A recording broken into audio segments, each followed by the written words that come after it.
పిల్లలు కావాలనే మీ కలను నెరవేర్చుకోండి. మొదటి కన్సల్టేషన్, మొదటి స్కానింగ్ ఉచితం. వివరాల కొరకు హెగ్డే ఫెర్టిలిటీని సంప్రదించండి. నమస్తే, నేను విజయ్. చైనాలో ఇప్పుడు వెలుగు చూసినటువంటి హెచ్ఎంపివి వైరస్ ఇప్పుడు అందరినీ భయపడుతుందా? సో కోవిడ్ లాంటి లక్షణాలని కలిగి ఉన్నటువంటి ఈ వైరస్ ఇప్పుడు ఎంతవరకు ప్రమాదం? సో ఏ వయసుల వారు దీనివల్ల ఇబ్బంది పడే అవకాశం ఉంది? దీని గురించి మాట్లాడదాం. జూమ్ కాల్లో ఉన్నారు ప్రముఖ వైద్యులు డాక్టర్ ప్రభుకుమార్ గారు. సార్ నమస్తే. సార్ నమస్కారం అండి. సార్, ఈ హెచ్ఎంపివి వైరస్ ప్రమాదకరమా? దీనివల్ల ఏ వయసు వారికి ఇబ్బంది? అసలు దీని లక్షణాలు ఎలా ఉంటాయి, కొంచెం డీటెయిల్గా చెప్పగలరా? ఇది హ్యూమన్ మెటా న్యూమో వైరస్ అంటారు దీన్ని. ఇది ఏవియన్ స్పీషీస్ కి సంబంధించినటువంటి వైరస్. న్యూమోవిరిడే ఫ్యామిలీకి సంబంధించిన వైరస్. అయితే ఈ వైరస్ కోవిడ్ వైరస్ తర్వాత రెస్పిరేటరీ ట్రాక్ట్ ఇల్నెస్ క్రియేట్ చేసే, అంటే ఊపిరితిత్తుల సమస్యలు క్రియేట్ చేసేటువంటి వైరస్లతోటి సరి సమానం అన్నమాట. జనరల్ గా ఇప్పుడు ఇదివరకు కూడా ఈ వైరస్లు 2001లో నెదర్లాండ్స్ లో కనిపెట్టారు. ఈ వైరస్ 2001లో నెదర్లాండ్స్ లో ఈ వైరస్ ని కనిపెట్టారు. అట్లాగే ఈ వైరస్లు జనరల్ గా ఇప్పుడు చైనాలో భయ కంప్యూటర్ని క్రియేట్ చేస్తున్నాయి. చైనాలో కొంత హాస్పిటల్స్ ను కూడా కట్టి వీరికి వైద్యం చేస్తున్నారు. ఇవే కాకుండా ఇన్ఫ్లుయెన్జా ఏ వైరస్లు, ఇతర వైరస్లు ఈ వింటర్ సీజన్ లో, ముఖ్యంగా వింటర్ సీజన్ ఒకటి, తర్వాత మన స్ప్రింగ్ సీజన్ ఒకటి, ఈ రెండు సీజన్స్ ఫిబ్రవరి మార్చ్ వరకు, మనకైతే ఎండాకాలం వచ్చే వరకు ఈ వైరస్లు మన మీద దాడి చేసేటువంటి అవకాశం బాగా ఉంది. అయితే గమనిస్తే ఏంటంటే ఈ వైరస్లు ముఖ్యంగా పీసీఆర్ అనే టెస్ట్ ద్వారా కనిపెట్టబడతాయి. ఈ వైరస్లు ట్రాన్స్మిషన్ అంటే ఏ విధంగా ఒకళ్ళ నుంచి ఒకళ్ళకి ఏ విధంగా ట్రాన్స్మిట్ అవుతుంది అంటే గాలి ద్వారా, మన తుప్పర్లు, మనం మాట్లాడేటువంటి తుప్పర్లు వచ్చినా కూడా తుప్పర్ల వల్ల కానివ్వండి, లేదు తుప్పర్ల నుంచే కాకుండా ఇంకా స్రావాలు, కంటి నీళ్లు కానివ్వండి, తర్వాత నేజల్ నుంచి వచ్చేటువంటి ద్రావకాలు కానివ్వండి, ఎటువంటి ద్రావకాలైనా సరే ఈ ద్రావకాల వల్ల మనకి ట్రాన్స్మిషన్ జరిగేటువంటి అవకాశం ఉంది. అంటే ఏరోజాల్స్, డ్రాప్లెట్స్, ఇదివరకు టీబీ డ్రాప్లెట్స్ ద్వారా స్ప్రెడ్ అయ్యేది. ఏదో డ్రాప్లెట్స్ ద్వారా కానివ్వండి, లేదు గాలి ద్వారా కానివ్వండి, గాలిలోంచి ప్రయాణం చేసి కానివ్వండి, ఇది వచ్చేటువంటి అవకాశం ఉంది. ఇది ఒకసారి మన శరీరంలోకి ఎంటర్ అయిన తర్వాత 3 నుంచి 6 రోజుల లోపల ఇంక్యుబేషన్ పీరియడ్ అంటాం దాన్ని. దాని లక్షణాలు అప్పటి నుంచి చూపిస్తుంది. 3 నుంచి 6 రోజులు అయిపోయిన తర్వాత దాని లక్షణాలు మనకు కనపడతా ఉంటాయి. సో ఈ విధంగా ఈ వైరస్ మనకి మన శరీరంలో ఎంటర్ అయితే 3 నుంచి 6 రోజుల్లో స్టార్ట్ అవడం కనపడుతుంది. అయితే ఈ వైరస్లు ఎందుకు ప్రమాదం అంటే, చిన్నపిల్లల్లో మనం కోవిడ్ ఎలా చూసాం, చిన్నపిల్లల్లో అంటే ఇన్ఫాంట్ లేదా 10-12 సంవత్సరాల లోపు ఉన్నటువంటి పిల్లల్లో ఈ వైరస్ యొక్క ప్రాబల్యం ఎక్కువ ఉన్నటువంటి అవకాశం ఉంది. ఇంతే కాకుండా ఈ వైరస్ మనకి పెద్దవారిలో 60 సంవత్సరాలు పైబడినటువంటి వారిలో, ఇమ్యూనిటీ తక్కువ ఉన్నటువంటి వారిలో మొట్టమొదటి చెప్పుకుంటున్నాం మనం. ఎవరికైతే ఇమ్యూనిటీ తక్కువ ఉంటుందో వారిలో కూడా ఈ వైరస్ ఎక్కువ ప్రాబల్యం చూపించేటువంటి అవకాశం ఉంది. ఎక్కువ వాళ్ళలో సమస్యలు కూడా క్రియేట్ చేసేటువంటి అవకాశం ఎక్కువ ఉంది.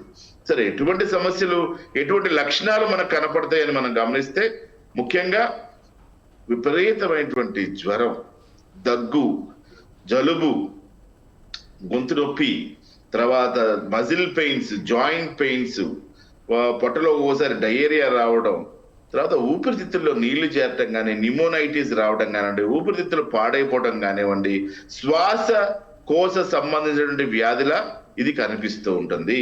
ఇదివరకు మనకి కోవిడ్ లో ఏ విధంగా అయితే మనం ఈ SpO2 మిషన్లు ఈ ఎట్లా పెట్టుకొని చెక్ చేసుకున్నాము, ఆ విధంగా మళ్ళీ మనం చెక్ చేసుకోవాల్సిన అవసరం ఉంది. అంటే మనం గాలి శరీరంలోకి ఎంత పీల్చుకుంటున్నాం అన్నది ఇంపార్టెంట్, మన శరీరంలో గాలి ఎంత వెళ్తుంది అన్నది ఇంపార్టెంట్ అనమాట. సో నార్మల్గా అయితే మనకి ఈ SpO2 మిషన్ ద్వారా, ఈ రెస్పిరోమీటర్ ద్వారా మనకి జనరల్ గా ఆక్సిజన్ ఎంత శాతం ఉంది శరీరంలో తెలుసుకుంటుంటాం. అంటే ఈ 95 పైన ఉంటే నార్మల్ గా ఉన్నట్టు, 95, 96, 97, 98, 99, 100 కూడా ఉండొచ్చు, నో ప్రాబ్లం. 95 పైన ఉంటే నార్మల్ గా ఉన్నట్టు, 95 కనుక తగ్గితే గ్రేడ్ 2, అది అక్కడి నుంచి స్టార్ట్ ఉందన్నమాట. 93, 95కి రావడం, తర్వాత 90కి రావడం, 90 కంటే తక్కువగా రావడం, ఈ 3-4 స్టేజ్ల్లో మనం వివరించుకోవాల్సి వస్తుంది ఊపిరితిత్తుల సమస్యల్ని. కాబట్టి ప్రమాదకరంగా ఏంటంటే ఈ ఊపిరి తీసుకునే దాంట్లో ఇబ్బందులు వచ్చేటువంటి అవకాశం ఉంది. ముఖ్యంగా చిన్న పిల్లలకి ఎక్కువ ఈ సమస్య వచ్చేటువంటి అవకాశం ఉంది. ఈ వింటర్ సీజన్, స్ప్రింగ్ సీజన్, మనకి ఓన్లీ వింటర్ ఉంటుంది, ఇతర దేశాల్లో స్ప్రింగ్ కూడా ఉంటుంది. ఈ వింటర్ స్ప్రింగ్ సీజన్ లో ఈ వ్యాధి ఎక్కువ ప్రబలేటువంటి అవకాశం ఉంది. కాబట్టి మనం తగు చర్యలు తప్పకుండా తీసుకోవాలి. మనం ఏ విధంగా అయితే మాస్కులు వాడే వాళ్ళమో మాస్కులు వాడుకోవాలి. చేతులు శుభ్రంగా కడుక్కునే వాళ్ళు చేతులు శుభ్రంగా యాసిడ్ గా కడుక్కోవడం, మనకు కోవిడ్ నేర్పించేటువంటి వెళ్ళిన విషయాలు మనం జాగ్రత్తగా ఫాలో అవ్వటం. డాక్టర్ గారు, ఈ వైరస్ మన ఇండియాలో ఇప్పటివరకు ఎక్కడైనా వెలుగు చూడడం జరిగిందా? కేవలం చైనాలో మాత్రమే ఈ వైరస్ ఉందంటారు, అంటే ఇండియా వరకు వచ్చినటువంటి పరిస్థితి లేదంటారు ఇప్పటివరకు? ఇంకా ఇంతవరకు మనకి రిపోర్టెడ్ గా కేసులు కనపట్లేదు. కానీ ఏ వైరస్ మనకు తెలియదు. కానీ ఇప్పుడైతే మనకి లోవర్ రెస్పిరేటరీ ట్రాక్ట్ ఇన్ఫెక్షన్స్, అంటే మాకు వచ్చే కేసుల్లో ఇప్పుడు ఎక్కువ శాతం ఏంటంటే జలుబు, దగ్గు, జ్వరాలతో వస్తున్నారు.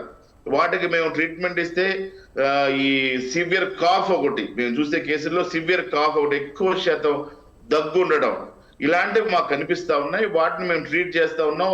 కాకపోతే ఒక 15 రోజులు 20 రోజులు ఇదివరకు ఒక వారంలో తగ్గిపోయి జలుబు, దగ్గు, జ్వరాలు ఇప్పుడు అనూహ్యంగా నెల 15 రోజుల పైన, లేదు 2 నెలలు 3 నెలలు, అదే కాకుండా వీక్నెస్, జనరల్ వీక్నెస్, శరీరంలో అత్యధికంగా జనరల్ వీక్నెస్ కనపడతా ఉంది. కానీ డాక్టర్ గారు కొన్ని సందేహాలు ఉన్నాయి. అంటే ఇప్పుడు జనరల్ గా సీజనల్ వైరస్లు కొన్ని ఉంటాయి. మీరు అన్నట్లుగా ఈ సీజన్లో చాలా మందికి కూడా జలుబు, దగ్గు, జ్వరం ఇలాంటి సమస్యలతో ఉంటారు. కానీ ఇది హెచ్ఎంపివి వైరసా లేదంటే నార్మల్ వైరస్ అనేది ఐడెంటిఫై చేయాలంటే ఎలా గుర్తించాలంటారు?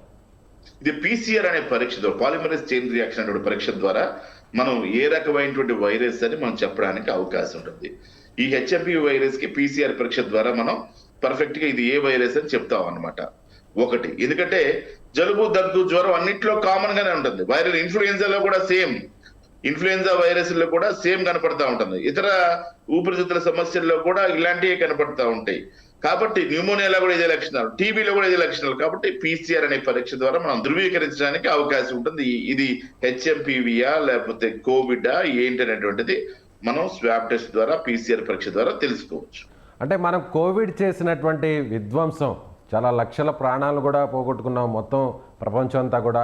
అలాంటి పరిస్థితులు ఏమన్నా దీనివల్ల కలిగే ప్రమాదం ఉందంటారా? ఎలాంటి అప్రమత్తతో ఉండాలి? పిల్లలు కావచ్చు, పెద్దవాళ్ళు కావచ్చు, ఎలాంటి జాగ్రత్తలు తీసుకోవాలి? ప్రివెన్షన్ లాంటిది ఏమన్నా చేసుకునేటువంటి అవకాశం ఉంటుందా? మనకంటే ఇది ప్రభుత్వం మీద ఇప్పుడు ఎక్కువ బాధ్యత ఉందండి. ఎందుకంటే ఎర్లీ స్టేజ్ లో ఉంది కాబట్టి, ఇది చైనాలో ఉంది కాబట్టి, ప్రస్తుతం మన దేశానికి ఇంకా రాలేదు కాబట్టి ప్రభుత్వాలు ఇప్పుడు అప్రమత్తం కావాల్సినటువంటి అవసరం ఉంది. ఇంటెలిజెన్స్ విభాగాలు అప్రమత్తం కావాల్సిన అవసరం ఉంది. ఆ దేశం నుంచి ఈ దేశానికి వైరస్ రాకుండా ఎటువంటి గొప్ప చర్యలు మనం తీసుకుంటామో, కోవిడ్ లో ఎటువంటి చర్యలు మనం తీసుకున్నామో, మినిస్ట్రీ ఆఫ్ ఎక్స్టర్నల్ అఫైర్స్ కానివ్వండి, మినిస్ట్రీ ఆఫ్ హెల్త్ కానివ్వండి, సెంట్రల్ గవర్నమెంట్ లెవెల్లో ప్రస్తుతం దీని కనుక అరికట్టగలిగితే వాటర్ వేస్ ద్వారా, అంటే నీటి బోర్డర్ నుంచి ప్రజలు మనకి ఇక్కడికి వచ్చే వాళ్ళు ఉంటారు చైనా నుంచి, వాటర్ ద్వారా, లేదు గాలి ద్వారా, ఏరోప్లేన్స్ ద్వారా వచ్చే వాళ్ళు ఉంటారు. ఈ స్టేజ్ లో అయితే ప్రస్తుతం నుండి సమస్యాత్మకమైన ప్రదేశం చైనా కాబట్టి, కొన్ని ఇతర దేశాల్లో కూడా ఉన్నది కాబట్టి, ఇది యూరోపియన్ కంట్రీస్ ఏ దేశంలో బాగుగా ఉన్నాయో వీటిని తెలుసుకొని అక్కడి నుంచి ఫస్ట్ అరికట్టడాన్ని మనం ఫస్ట్ ఫేజ్ అది. అక్కడికి అరికట్టేస్తే ఆ వచ్చే జనాల్ని కానివ్వండి, ఈ థర్మో స్కాన్ ద్వారా, లేదు ఇన్ఫెక్షన్ కంట్రోల్ ఏ విధంగా చేయగలుగుతామో అక్కడి నుంచే చెక్ చేసుకొని వాళ్ళని గనక ఆ కంట్రీస్ నుంచి వచ్చేటువంటి ఆ ఏరోప్లేన్స్ కానివ్వండి, వాటర్ వేస్ కానివ్వండి, రకరకాల మార్గాలు మన దేశంలోకి border agency, border security agency అంటుంటాం, BSL, ఈ బోర్డర్ సెక్యూరిటీ ఏజెన్సీల ద్వారా వాటిని కనిపెట్టుకొని అక్కడి నుంచి మనం బంద్ పెట్టగలిగితే మనం భద్రం చేసుకోగలుగుతాం. ఒక పాయింట్. ఇక వచ్చిన తర్వాత అంటారా, కోవిడ్ లో ఎన్నైతే మనం చేసామో విన్యాసాలు, ఆ విన్యాసాలన్నీ మళ్ళీ చేయాల్సిందే. మళ్ళీ చేతులు శుభ్రం కడుక్కోవడం, మాస్క్ వేసుకోవడం. ఒక వ్యాక్సిన్ కూడా ట్రయల్ లో ఉంది. వ్యాక్సిన్ ఆల్మోస్ట్ కంప్లీట్ గా వచ్చింది. చాలా సంవత్సరాలు దాని మీద పరిశోధన చేస్తున్నారు. 10-15 ఏళ్ల నుంచి ఆ వ్యాక్సిన్ కంప్లీట్ అవ్వస్తుంది. కొన్ని యానిమల్స్ లో చేస్తే అది సక్సెస్ఫుల్ గా కనిపించింది. సో ఆ వ్యాక్సిన్ కనుక వస్తే ఇంకా మనకి మంచిది. అట్లాగే ముఖ్యంగా చిన్నపిల్లలకి మంచి పౌష్టికాహారం పెట్టడం, వేడివేడి ఆహారం పెట్టడం, తగు జాగ్రత్తలు తీసుకోవటం, వాళ్ళకి ఈ ఇన్ఫెక్షన్ రాకుండా జాగ్రత్తలు తీసుకోవటం, ఇవన్నీ చేసుకోవడం ద్వారా మనం పిల్లల్ని కాపాడుకోవచ్చు. ఒకటి, పెద్దవాళ్ళలో కూడా ఈ ఇన్ఫెక్షన్ రాకుండా, సోకకుండా ఈ మాస్కులు ధరించటం, చేతులు శుభ్రంగా కడుక్కోవటం, తర్వాత మంచి పౌష్టికాహారం తీసుకోవటం, షుగరు, బీపీ, గుండె జబ్బులు లాంటి సమస్యలు ఉంటే వాటికి సంబంధించిన మందులు రెగ్యులర్ గా మందులు వేసుకోవడం, షుగర్ ని కంట్రోల్లో ఉంచుకోవటం. ముఖ్యంగా డయాబెటీస్ అనేక వ్యాధులకి అంటే ఇమ్యూనో సప్రెషన్ జరుగుతుంది డయాబెటీస్ లో, వ్యాధి నిరోధక శక్తి గొప్పగా ఉండదు కాబట్టి మధుమేహుల్లో జాగ్రత్తలు తీసుకోవడం ద్వారా. తర్వాత ముఖ్యంగా నేను చెప్పేది ఏంటంటే ఒక ప్రామాణికమైనటువంటి ఈ యొక్క సమస్యని ప్రామాణికమైనటువంటి వ్యక్తులు, విద్యావంతులు అయినటువంటి డాక్టర్లు, దీని మీద పనిచేస్తున్నటువంటి నిపుణులు ద్వారా వచ్చే ఇన్ఫర్మేషన్ ని తీసుకోవటం, బోగస్ ఇన్ఫర్మేషన్ ని లేదా అన్క్వాలిఫైడ్ క్వాక్స్ అంటాం, చదువు సంధ్యలు లేకుండా ఊరికే నోటి మాట ఊదరగొట్టు ఉపన్యాసాలు చెప్పేటువంటి వాళ్ళ మాటలు కాకుండా వైద్య వ్యవస్థలో ప్రామాణికంగా చదువుకొని దాని మీద కొన్ని సంవత్సరాల నుంచి పనిచేస్తున్న వైద్యుల ద్వారా వైద్యం చేయించుకోవడం ద్వారా మీరు ఇలాంటి సమస్యల్ని మనం కంట్రోల్ చేసుకోవచ్చు. కొంతమంది ఇది క్యాన్సరే కాదు, షుగరే కాదు, గుండె జబ్బులే కాదు, ఏ జబ్బు వైరస్ వస్తే వైరస్ కూడా ట్రీట్మెంట్ చేస్తానటువంటి వాళ్ళు, విద్యావంతులు కాని వాళ్ళు కేవలం ఊదరగొట్టు ఉపన్యాసాలతోటి, మాటల చమత్కారాలతోటి కొంతమంది తిరుగుతున్నారు వ్యవస్థలో. అలాంటివి కాకుండా, ఎలాగే వాట్సాప్ యూనివర్సిటీలో వచ్చేటువంటి ఇన్ఫర్మేషన్లు కాకుండా సరిగ్గా ఈ వైద్య వ్యవస్థ మీద అనుభవం ఉన్నటువంటి వాళ్ళతోటి వైద్యం చేయించుకోవడం ద్వారా లేదా ఏదైనా సమస్య వస్తే కూడా చూపించుకోవడం ద్వారా. డాక్టర్ గారు మీరు చెప్తున్నటువంటి అంటే ఏదైతే సిమ్టమ్స్ కావచ్చు, అది ర్యాపిడ్గా ఎలా స్ప్రెడ్ అవుతుందో ఇదంతా కూడా జస్ట్ లైక్ కోవిడ్ లాగే కనిపిస్తుంది. లక్షణాలు కావచ్చు, అదేవిధంగా అది శరీరంలోకి ప్రవేశిస్తే ఏ భాగాల మీద అది ఎఫెక్ట్ చూపిస్తుంది అంతా కూడా మనకు కోవిడ్ లక్షణాలు. అయితే ఆల్రెడీ కోవిడ్ని మనం ఫేస్ చేసాం, first wave, second wave, third wave ఇలా. అలాగే వ్యాక్సినేషన్ కూడా మనం ఉన్నాం. సో ఈ వ్యాక్సిన్ వేసుకున్న వాళ్ళకి ఎలాంటి ఇబ్బంది లేదనుకోవచ్చా? ఆల్రెడీ కోవిడ్ వ్యాక్సిన్ ఉంది కాబట్టి. అంటే ఇప్పుడు ఈ పర్టికులర్ ఈ హెచ్ఎంపివి వైరస్ వ్యాక్సిన్ ఒకటి ప్రస్తుతం అది యానిమల్స్ మీద పరిశోధన జరిగి సక్సెస్ఫుల్ గా కనపడుతుంది. హ్యూమన్స్ మీద కూడా ట్రయల్స్ చేయడానికి సిద్ధపడుతున్నారు. సో ఆ వ్యాక్సిన్ ఈ హ్యూమన్ ట్రయల్స్ అయిన తర్వాత ఎంతవరకు మనకి ఉపయోగపడుతుందో మనం చూడొచ్చు ఒకటి. తర్వాత Covid vaccine is different. Covid virus సంబంధించినటువంటి వ్యాక్సిన్ ఆ స్ట్రక్చర్ కి సంబంధించినటువంటి ఆ వ్యాక్సిన్ వేరు, ఈ వ్యాక్సిన్ వచ్చేది వేరు. తర్వాత కోవిడ్ వ్యాక్సిన్ కి దీనికి వ్యత్యాసం ఉంది కాబట్టి ఈ వైరల్ స్ట్రక్చర్ కి సంబంధించి ఈ స్ట్రక్చరల్ తో తయారు చేసేటువంటి ఈ వైరస్ వేరు, ఆ వైరస్ వేరు. అది ఇన్ఫ్లుయెంజా సంబంధించినటువంటి జాతికి సంబంధించినటువంటి లేదు, కోవివిరిడే అనేటువంటి ఫ్యామిలీకి సంబంధించిన వైరస్. అది కరోనా విరిడే అనేటువంటి ఫ్యామిలీకి సంబంధించింది. క్రౌన్ లాగా ఉంటుంది కాబట్టి ఆ వైరస్ స్ట్రక్చర్. ఇక్కడేమో ఇది విరిడే ఫ్యామిలీకి సంబంధించినటువంటి వైరస్. ఇది ఈ ఫ్యామిలీ ఆ ఫ్యామిలీ రెండు రకాల జాతులు కాబట్టి డిఫరెంట్ వ్యాక్సిన్స్ ఈ రెండు కూడా.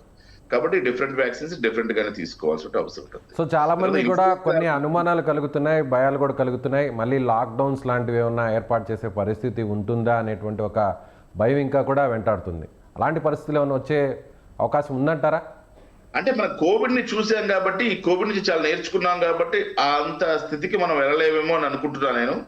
అంటే ప్రభుత్వాలు ఎటువంటి చర్యలు తీసుకుంటాయి, అందుకే నేను చెప్పాను మొట్టమొదటిగా ప్రభుత్వాలు కనుక ఈ ఇనీషియల్ స్టేజ్ లోనే ఈ హెచ్ఎంపి వైరస్ కానివ్వండి, ఇన్ఫ్లుయెన్జాలు కొన్ని ప్రత్యేకమైనటువంటి వైరస్లు ఏదైతే తిరగాడుతున్నాయో ప్రస్తుతం ప్రపంచంలో, ఈ వైరస్ కి సంబంధించి మనం ముందే జాగ్రత్తలు కనుక తీసుకుంటే ఒకరినొకరు స్ప్రెడ్ కాకుండా, ఇది ఏంటంటే ఏరు తర్వాత స్రావాల ద్వారా, లిక్విడ్స్ ద్వారా మనకు వచ్చేటువంటి స్రవించేటువంటి లిక్విడ్స్ ద్వారా వస్తుంది కాబట్టి తగు చర్యలు తీసుకోగలిగితే ఎర్లీ స్టేజ్ లోనే మనం రాకుండా జాగ్రత్త పడగలుగుతాం. ఫైనల్ క్వశ్చన్ డాక్టర్, ఒకవేళ ఈ వైరస్ బాడీలోకి ఎంటర్ అయితే, గతంలో కోవిడ్ వల్ల చాలా మరణాలు మనం చూసాం, అలాంటి పరిస్థితి ఏమన్నా వచ్చే అవకాశం ఉందా? అంటే మెయిన్ చాలా వైరస్లు మనం చూసాం. దేశాల్లో చిన్న పిల్లల్లో ఈ వైరస్ వల్ల మరణాలు సంభవించినట్టుగా, పెద్ద వయసు వారిలో మరణాలు సంభవించినట్టుగా రికార్డ్ అయితే ఉందండి ఇప్పటి వరకు.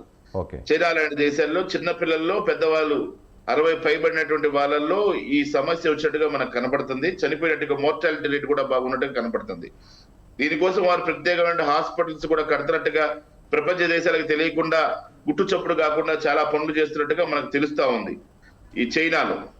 సరే, అది పక్కన పెడితే మనకి ఇటువంటి అవకాశం వచ్చేటువంటి అవకాశం ఉందంటే, మన దేశంలో కనుక ఎంటర్ అయితే ఈ వైరస్లు, మనం కూడా ఆల్రెడీ రికార్డెడ్ గా ఇవన్నీ ఉన్నాయి కాబట్టి మన దేశంలో కూడా వచ్చేటువంటి అవకాశం లేకపోలేదు. కాబట్టి నేను ఎందుకనే ముందుగానే చెప్తుంది ఏంటంటే, ప్రభుత్వాలు ఈ స్టేజ్ లో ప్రభుత్వాలు కనుక తగు చర్యలు తీసుకుంటే మనం దాని ఎంట్రీని ఆపొచ్చు. Right, sir. ఒకసారి వచ్చిన తర్వాత దాని విలయ తాండవం కానీ ప్రళయ తాండవం కానీ కోవిడ్ లో చూసాం. ఇక రకరకాల అంశాలు అప్పుడు ముందుకు వస్తాయి, రకరకాల యాక్టివిటీస్ మనం అందరం కూడా Right, sir. సిటిజన్స్ గా మనం కూడా సీరియస్ గా తీసుకోవాల్సిన అవసరం ఉంటుంది. అప్పుడు రైట్ సార్, బాధ్యత థ్యాంక్ యూ. గల భారత పౌరులంగా మనమందరం కూడా అప్పుడు దీంట్లో పార్టిసిపేట్ చేసి చాలా జాగ్రత్తలకి మనం కూడా శ్రీకారం చుట్టాల్సి వస్తుంది.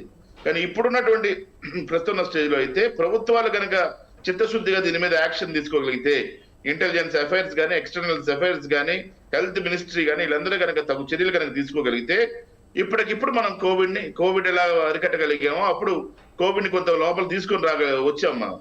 కానీ ఇప్పుడైతే ఎర్లీ స్టేజ్ దాన్ని అక్కడే బంద్ పెట్టచ్చు, రాకుండా చేసుకోవచ్చు. రైట్ సార్, థ్యాంక్ యూ అండి, థ్యాంక్ యూ సో మచ్.